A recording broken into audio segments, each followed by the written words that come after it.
क्या तुम्हें पता है जो एरिस्टोटल सर का जो क्लासिफिकेशन था उसका मेन गोल क्या था?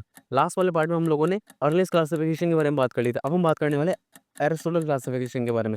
इन्होंने पहला साइंटिफिक क्लासिफिकेशन दिया था। इन्होंने क्या काम किया, जितने भी सारे के सारे प्लांट्स हैं उनकी सिर्फ मॉर्फोलॉजी देखकर, सिर्फ सिर्फ मॉर्फोलॉजिकल कैरेक्टर देखकर सारे के सारे प्लांट्स को क्लासीफाई कर दिया था हर्ब्स में, श्रब्स में और ट्रीज में। मॉर्फोलॉजी का मतलब क्या होता है? देखो, कहीं पर भी अगर लॉजी लिखा होता है तो उसका मतलब होता है स्टडी करना।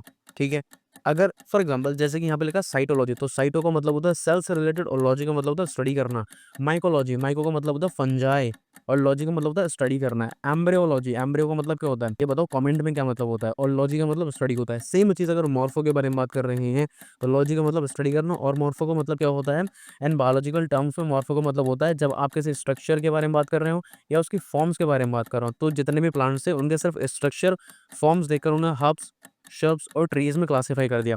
और एनिमल्स को क्लासिफाई किया था सिर्फ एनीमा और enema on the basis of किसके पास रेड ब्लड सेल्स हैं या नहीं है।